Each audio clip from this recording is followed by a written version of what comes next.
اس موقع پر محمد بن اشعب نے پھر مخصوص اشارہ کیا اور وہ اشارہ پا کر انہوں نے اپنی کمانوں میں تیر جما کر ان کا رخ ان 6 کی طرف کر لیا تھا۔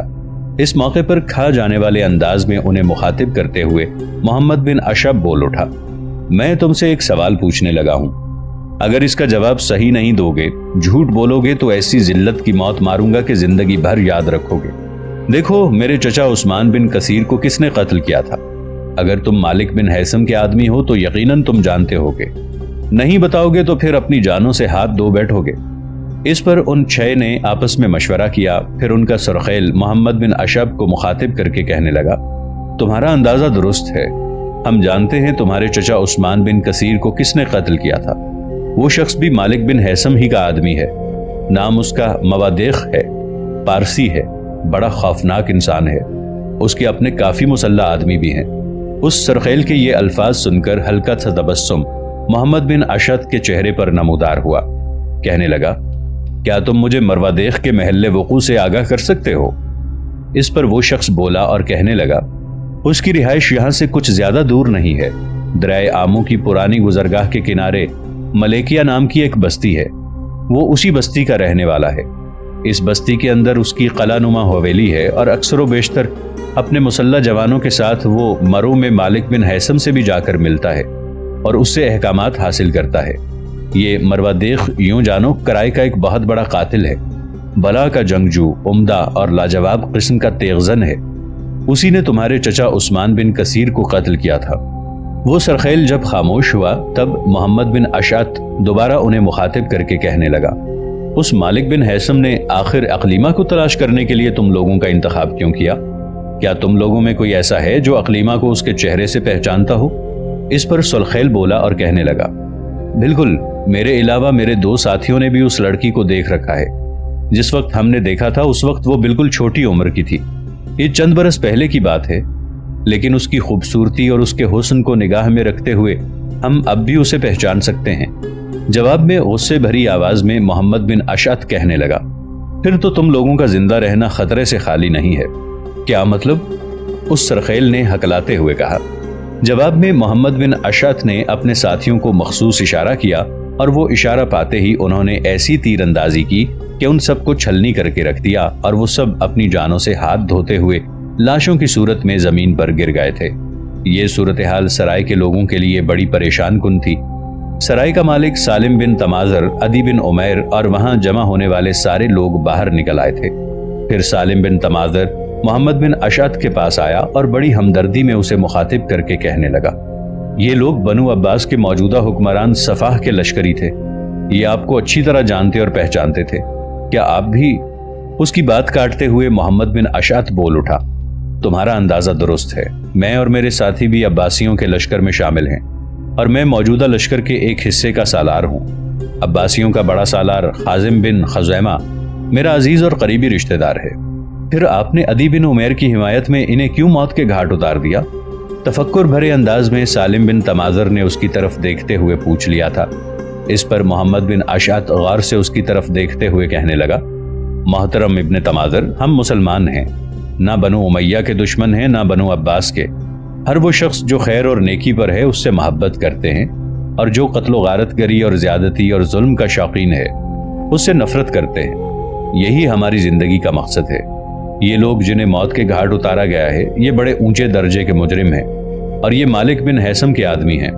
مالک بن ہیثم صرف برا انسان ہی نہیں بلکہ اس سے بڑھ کر وہ ایک ایسا شیطان ہے جس کی گرفت کرنا کار ثواب ہے۔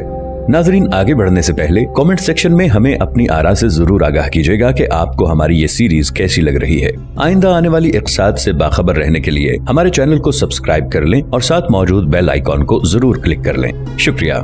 محمد بن اشعت جب خاموش ہوا تب سالم بن تمازر کچھ دیر خاموش رہا، پھر سہمے سہمے سے لہجے میں وہ محمد بن اشعت کو مخاطب کر کے کہنے لگا، ابن اشعت، اگر… یہاں تک کہنے کے بعد اچانک سالم بن تمازر رک گیا، کچھ ایسے انداز میں جیسے زبان نے اس کا ساتھ دینا چھوڑ دیا ہو۔ اس پر محمد بن اشعت نے اسے مخاطب کیا، آپ کیوں رک گئے؟ اپنی بات مکمل کیجئے۔ جواب میں سالم بن تمازر نے ایک لمبا سانس لیا، پھر کہنے لگا، یہ جو 6 آدمی آپ کے ہاتھوں موت کے گھاٹ اترے ہیں یہ بنو امیہ کی شہزادی اقلیمہ کی تلاش میں آئے تھے۔ میں آپ سے صرف یہ پوچھنا چاہتا ہوں کہ اگر کسی موقع پر آپ کا سامنا اقلیمہ سے ہو جائے تو آپ اس سے کیسا سلوک کریں گے؟ سالم بن تماذر کے اس سوال پر ہلکا سا تبسم محمد بن اشعث کے چہرے پر نمودار ہو گیا تھا، پھر اچانک وہ سنجیدہ ہو گیا۔ ایک گہری نگاہ اس نے سالم بن تماذر پر ڈالی، پھر کہنے لگا، اگر وہ لڑکی مجھے مل جائے یا اچانک میرے سامنے آ جائے تو میں اس کی حفاظت کا سامان کروں گا اور اسے اس کے تحفظ کی خاطر وہاں پہنچا دوں گا جہاں وہ جانا اور رہنا چاہے۔ محمد بن اشعث کے ان الفاظ پر سالم بن تماذر کی خوشی کی کوئی انتہا نہ تھی، جبکہ دوسری طرف عدی بن عمیر کے چہرے پر بھی گہرا تبسم پھیل گیا تھا۔ اس موقع پر محمد بن اشعث اور اس کے تینوں ساتھی یعنی روح بن حاتم، شبیب بن رواح اور حرب بن قیس تینوں بڑے غور سے سالم بن تماذر اور عدی بن عمیر کی طرف دیکھ رہے تھے۔ آخر محمد بن اشعث نے سالم بن تماذر کو مخاطب کیا، اگر تم دونوں برا نہ مانو تو تم دونوں کے چہرے کی حالت سے میں یہ اندازہ لگا رہا ہوں کہ تم دونوں اقلیمہ سے متعلق جانتے ہو کہ وہ کہاں ہے اور کس جگہ اس نے پناہ لے رکھی ہے۔ سالم بن تماذر نے اس بار غور سے محمد بن اشعث کی طرف دیکھا اور کہنے لگا، آپ کے خیالات جان کر اب میں اور عدی جھوٹ نہیں بولیں گے۔ عدی بن عمیر اسی جرجان شہر کا رہنے والا ہے، اس کی بیوی پہلے ہی مر چکی تھی، ایک بیٹا تھا جو بنو امیہ کے آخری تاجدار کے حق میں عباسیوں کے خلاف لڑتے ہوئے مارا گیا، اب یہ میری ہی سرائے میں قیام کیے ہوئے ہے۔ یہ انتہا درجے کا مخلص انسان ہے۔ جس وقت اقلیمہ چھپتی پھرتی تھی تو سب سے پہلے عدی بن عمیر نے اسے اپنے ہاں پناہ دی۔ جب اس نے محسوس کیا کہ اس کا گھر اقلیمہ کے لیے خطرے سے خالی نہیں تو پھر وہ اقلیمہ کو میرے پاس لے کر آ گیا، اور ان دنوں اقلیمہ نے میرے ہی ہاں قیام کر رکھا ہے۔ سالم بن تماذر کے ان الفاظ پر ہلکا سا تبسم محمد بن اشعث کے چہرے پر نمودار ہوا، کہنے لگا، یہ تم دونوں نے بڑے ثواب کا کام کیا، اس لڑکی کی حفاظت کی جانی چاہیے۔ اگر وہ کبھی یہاں سے نکل کر کسی محفوظ جگہ جانا چاہے تو ہم آپ سے رابطہ قائم کریں گے، جہاں وہ جانا چاہے گی ہم اسے محفوظ طریقے سے وہاں پہنچا دیں گے۔ ساتھ ہی میں تم لوگوں سے یہ بھی کہہ دوں کہ میرا باپ بنو امیہ کے آخری حکمران مروان بن محمد کے لشکر میں سالار تھا اور اسی کے حق میں لڑتا ہوا مارا گیا تھا۔ چند ماہ پہلے میرے چچا عثمان بن کثیر کو کسی نے اچانک قتل کر دیا تھا۔ میں گزشتہ کئی دنوں سے قاتلوں ہی کی تلاش میں سرگرداں تھا کہ خداوند قدوس نے میری رہنمائی کی۔ میں اس سرائے میں داخل ہوا اور ان 6 مرنے والوں سے ملاقات ہو گئی جن کے ذریعے میں یہ جان گیا ہوں کہ میرے چچا کا قاتل کون ہے۔ اب وہ ہماری گرفت اور ہمارے انتقام سے بچ نہیں سکے گا۔ میرا چچا عباسیوں کا طرفدار تھا۔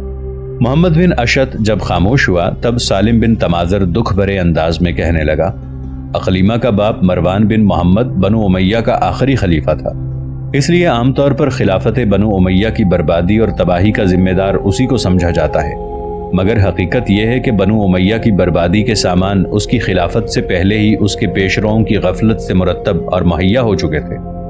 مروان کی خلافت کا زمانہ کچھ عرصے کم 6 سال ہے۔ اس مدت میں مروان کو ایک روز بھی چین سے بیٹھنا نصیب نہ ہوا۔ یہاں تک کہنے کے بعد سالم بن تماذر رکا، اس کے بعد اپنی بات کو آگے بڑھاتے ہوئے وہ کہہ رہا تھا، اس نے اپنا تمام عہد خلافت گھوڑے کی پشت پر ہی بسر کیا۔ اس کی جفا کشی، بہادری اور اس کے عزم و استقلال کا صحیح اندازہ اس لیے بھی نہیں ہو سکا کہ اس کے ہاتھ میں ایک ایسی سلطنت دی گئی تھی جو ناقابل علاج امراض میں مبتلا تھی۔ مروان اگر چند روز پہلے تخت خلافت پر بیٹھا ہوتا تو یقیناً وہ دولت امیہ کی بربادی کو ایک طویل زمانے کے لیے پیچھے ڈال سکتا تھا، مگر وہ موجودہ خرابیوں اور بنو عباس کی سازشوں پر غالب نہ آ سکا۔ مروان کوئی ایسا غیر معمولی عالی دماغ اور عقل مند بھی نہیں تھا کہ کسی قریب المرگ سلطنت میں اثر نو جان ڈال دیتا۔ اس کا تمام زمانہ جھگڑوں اور لڑائیوں میں ہی گزر گیا۔ اس کے عہد خلافت میں عالم اسلام کے اندر ہر طرف تلواریں چمکتی ہوئی نظر آتی تھی، کسی کو اطمینان حاصل نہیں تھا۔ کفار پر جہاد کرنے کا تو موقع ہی میسر نہ تھا۔ اس زمانے میں مسلمانوں کا خون مسلمانوں کے ہاتھ سے اس قدر بہایا گیا کہ اس کی نظیر بہت ہی کم کسی زمانے میں مل سکتی ہے۔ یہاں تک کہنے کے بعد سالم بن تماذر اچانک رک گیا، کچھ سوچا، پھر شوق بھرے انداز میں محمد بن اشعث کی طرف دیکھتے ہوئے کہنے لگا، جہاں تک اقلیمہ کا سوال ہے، اس نے میری حویلی کے اندر ایک تہہ خانے میں قیام کر رکھا ہے۔ اسے خبر ہو گئی ہے کہ بنو عباس کے کچھ لوگ اسے تلاش کرتے ہوئے یہاں پہنچے ہیں اور عدی بن عمیر سے تفتیش کر رہے ہیں، اس پر سختی کر رہے ہیں۔ ان حالات نے اسے بیمار کر دیا تھا، وہ اب بھی بخار میں مبتلا تہہ خانے میں پڑی ہے اور بڑی بری کشمکش میں ہے۔ اگر آپ اس سے مل کر اسے ڈھارس دیں اور اس پر یہ واضح کر دیں کہ اس کے لیے اب کوئی خطرہ نہیں ہے اور یہ کہ اگر ضرورت پڑی تو اس کی مدد کی جائے گی، تو میں سمجھتا ہوں اس سے وہ تندرست ہو جائے گی، اس کی صحت بھی بحال ہو جائے گی۔ جواب میں محمد بن اشعث مسکراتے ہوئے کہنے لگا، اس سے ملاقات کرنے میں کوئی حرج نہیں، پر آؤ پہلے ان 6 کی لاشوں کو ٹھکانے لگائیں۔ جواب میں سالم بن تمازر نے اشارے سے ایک لڑکے کو اپنے قریب بلایا اور کہنے لگا، یہ میرا بیٹا سعید بن سالم ہے، میں اسے اقلیمہ کی طرف بھجواتا ہوں اور ساری صورتحال سے اسے آگاہ کرتا ہوں۔ اس کے ساتھ ہی سالم بن تمازر اپنے بیٹے کے کان میں کھسر پھسر کرنے لگا۔ تھوڑی دیر تک وہ گفتگو کرتا رہا۔ اس کے بعد سعید مسکراتا ہوا اور بھاگتا ہوا وہاں سے سرائے سے ملحقہ اپنی سکونتی حویلی کی طرف چلا گیا تھا۔ اس کے ساتھ ہی سالم بن تمازر کے کہنے پر اس کی سرائے کے کارندے حرکت میں آئے۔ سرائے کے ایک کونے میں گڑھا کھودا گیا اور مرنے والوں کی لاشوں کو وہاں دفن کر دیا گیا تھا۔ برف باری اب بھی جاری تھی اور اس نے ہر چیز پر سفید چادر بچھا کر رکھ دی تھی۔ اس موقع پر سالم بن تمازر محمد بن اشعث کی طرف دیکھتے ہوئے کہنے لگا، میرا اندازہ ہے کہ آپ چاروں لمبے سفر سے آئے ہیں۔ میرے آدمی آپ کے گھوڑوں کو استبل میں باندھ کر ان کے چارے پانی کا انتظام کر دیں گے۔ اتنی دیر تک آپ سرائے میں آئیں، میں آپ کے کھانے کا اہتمام کرتا ہوں۔ جواب میں محمد بن اشعث نے جب اسبات میں گردن ہلائی تب سالم بن تمازر کا اشارہ پا کر اس کے آدمی مرنے والے کے گھوڑوں کے علاوہ محمد بن اشعث اور اس کے ساتھیوں کے گھوڑوں کو بھی استبل میں لے گئے تھے، جبکہ محمد بن اشعث اپنے ساتھیوں کے ساتھ سالم بن تمازر اور عدی بن عمیر کے ہمراہ سرائے میں داخل ہو گیا تھا۔ سالم بن تمازر کا بیٹا سعید بن سالم بھاگتا ہوا اپنی سکونتی حویلی میں داخل ہوا تھا۔ پہلے کمرے میں ہی اس کی ملاقات اپنی ماں رملہ اور اپنی بہن کلثوم بن سالم سے ہو گئی۔ اس کو اس طرح بھاگتے ہوئے آتا دیکھ کر اس کی بہن جو اس سے بڑی تھی فکر مندی میں آگے بڑھی، اس کے دونوں ہاتھ پکڑے، پھر تشویش بھرے انداز میں کہنے لگی، میرے عزیز بھائی تم بھاگتے ہوئے آئے ہو، کہو خیریت تو ہے؟ عدی بن عمیر کو ان بدبخت لوگوں نے درخت کے ساتھ باندھ رکھا تھا، اب وہ کیسے ہیں؟ جواب میں مسکراتے ہوئے سعید بن سالم کہنے لگا، میری عزیز بہن پہلے اقلیمہ کو تہہ خانے سے باہر نکالو، اس کے بعد میں تم لوگوں سے اچھی خبریں کہتا ہوں۔ سعید بن سالم کے ان الفاظ پر رملہ پریشان ہو گئی تھی۔ کلثوم گھورنے کے انداز میں اس کی طرف دیکھتے ہوئے کہنے لگی، تمہارا دماغ تو نہیں خراب ہو گیا؟ ان حالات میں جبکہ اقلیمہ کو گرفتار کرنے والے ہماری سرائے کے اندر موجود ہیں، ہم اقلیمہ کو تہہ خانے سے کیسے باہر نکالیں؟ سعید بن سالم جواب میں مسکراتا ہوا کہنے لگا، تھوڑی دیر پہلے کچھ فرشتے ہماری سرائے میں داخل ہوئے اور انہوں نے ان 6 اوباشوں کو موت کے گھاٹ اتار دیا ہے جو آپ ہی اقلیمہ کو گرفتار کرنے کے لیے آئے تھے۔ آپ ہی کو تہہ خانے سے باہر نکالیں، مجھے بابا نے بھیجا ہے۔ میں آپ ہی اور آپ دونوں کی موجودگی میں ایک انتہائی اہم موضوع پر گفتگو کرنا چاہتا ہوں۔ سعید بن سالم کے ان الفاظ پر رملہ اور کلثوم دونوں مطمئن اور خوش ہو گئی تھی۔ پھر کلثوم وہاں سے ہٹی، دوسرے کمرے کی طرف گئی۔ تھوڑی دیر بعد وہ لوٹی، اس کے ساتھ ایک نوعمر اور نوخیز لڑکی تھی جو چاندنی رات کے شبستانوں میں ایک پرجمال پیکر، شفق کی سرخ رنگت لیے نرم و نازک لطیف کرنوں، آثار الفت کی دہلیز پر رقص کرتی صبح ازل کی بہاروں جیسی خوبصورت اور حسین تھی۔ اس کی چال کہکشاؤں پھوار کی مانند، رفتار آبشار حیات جیسی تھی۔ جب وہ قریب آئی تو سعید بن سالم نے اسے سلام کہا۔ سلام کے جواب پر یوں لگا جیسے اس کی گفتگو شہد آواز دل نواز ہو۔ صبح کے نور کے حالے سا اس کا چہرہ، سحر کی عیاں ہوتی سرخی سے اس کے گال، مرمری بازو میں دھنک رنگ چوڑیوں کی جھنکار، گلاب رنگوں کے درمیان چمکتے موتیوں جیسے اس کے دانت، خوشنما چمیلی سی جگمگاتی ریشمی پیشانی اس نوخیز و نوعمر لڑکی کو دہکتی چاندنی میں ایک پیکرے بے مثال بنائے ہوئے تھی۔ رنگ و نکھت میں ملبوس اس کا تن، مسکراتی بلوری آنکھیں، جسم کا ریشہ ہے منہ تک میں بکھری خوبصورتی، اس لڑکی کو اد کھلی کلیوں، پھولوں جیسا پرکشش، چاندنی میں مسکراتے گلابوں اور ویران لقدق صحرا میں حلقہ در حلقہ اترتا دھنک رنگوں سا پرکشش بنائے ہوئے تھی۔ جب وہ تینوں ایک نشست پر بیٹھ گئیں تب سعید بن سالم وہیں ہو بیٹھا۔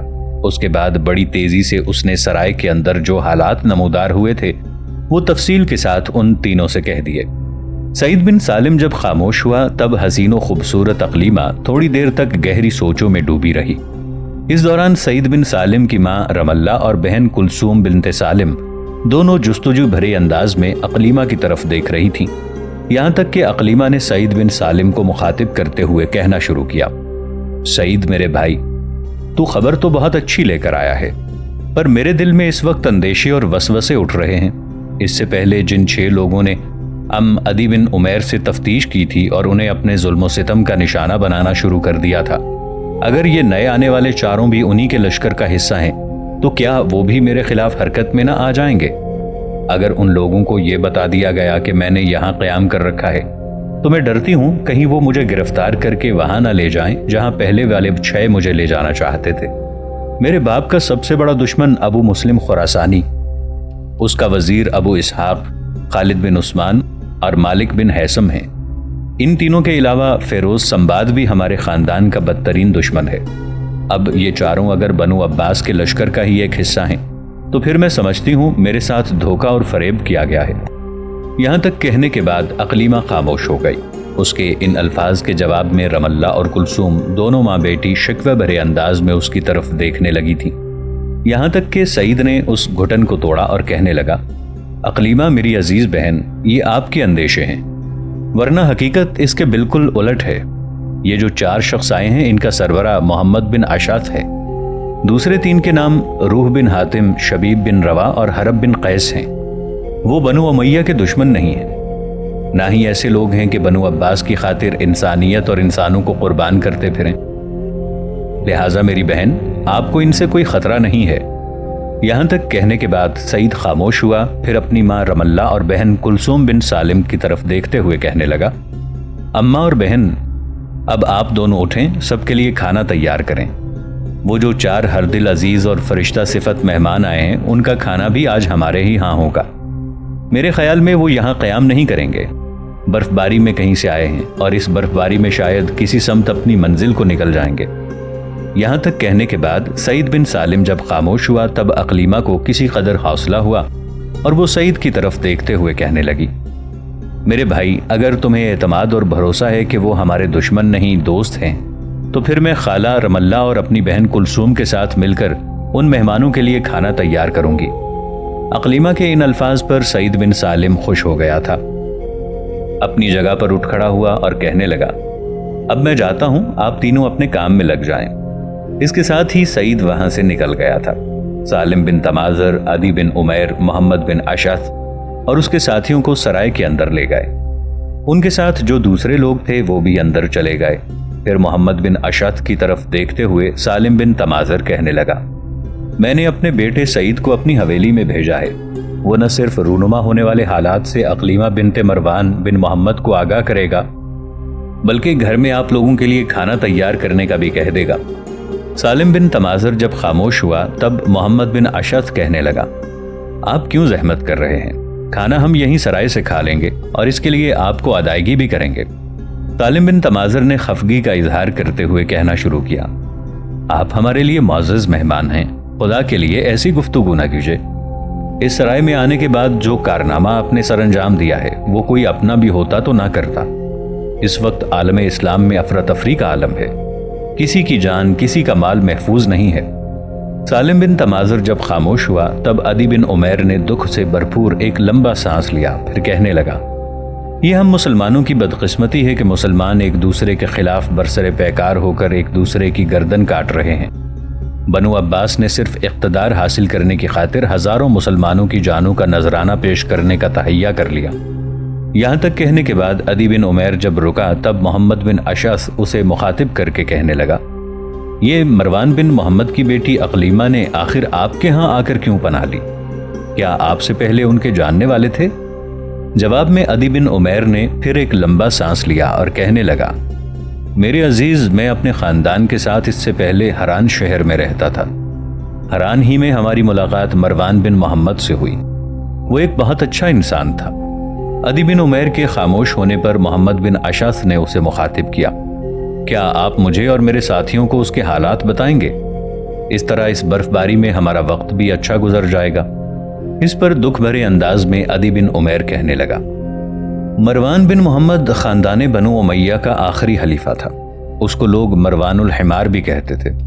حمار عرب میں صابر ہونے کی وجہ سے مشہور ہے، محنت کش آدمی کو بھی حمار کہہ کر پکارا جاتا ہے، اس لیے اس خلیفہ کو بھی حمار کہنے لگے، کیونکہ اس کی خلافت کا تمام زمانہ لڑائی میں بسر ہوا۔